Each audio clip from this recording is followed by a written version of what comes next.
నేపాల్లో వరదలు బీభత్సం సృష్టించాయి. కొండ చర్యలు విరిగిపడడంతో మృతుల సంఖ్య పెరుగుతోంది. ఆకస్మికంగా వచ్చిన వరదల వల్ల తూర్పు మధ్య నేపాల్ ప్రాంతాల్లో భారీగా వరదలు వచ్చాయి. దీంతో పాటు కొండ చర్యలు విరిగిపడడంతో ఇప్పటి వరకు 170 మంది మరణించారు. ఆకస్మికంగా వచ్చిన ఈ వరదల్లో 43 మంది గల్లంతు కావడంతో పాటు 111 మంది గాయపడినట్లు పోలీసులు తెలిపారు.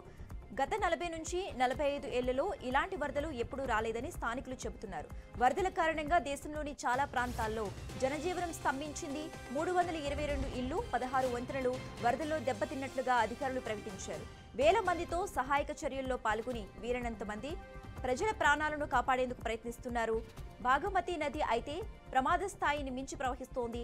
ఇప్పటి వరకు 4000 మందిని ఆర్మీ రక్షించింది. ఇంకా ముమ్మరంగా సహాయక చర్యలు కొనసాగుతున్నాయి.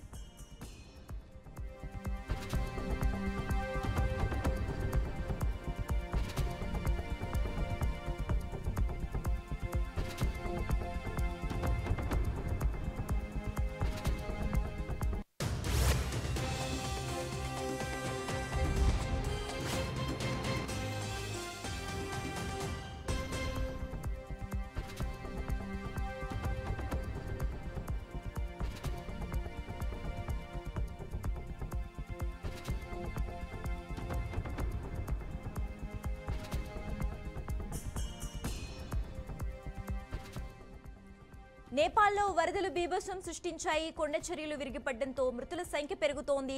ఆకస్మికంగా వచ్చిన వరదల వల్ల తూర్పు మధ్య నేపాల్ ప్రాంతాల్లో భారీగా వరదలు వచ్చాయి. దీంతో పాటు కొండ చర్యలు విరిగిపడడంతో ఇప్పటి వరకు 170 మంది మరణించారు. ఆకస్మికంగా వచ్చిన ఈ వరదల్లో 43 మంది గల్లంతు కావడంతో పాటు 111 మంది గాయపడినట్లు పోలీసులు తెలిపారు.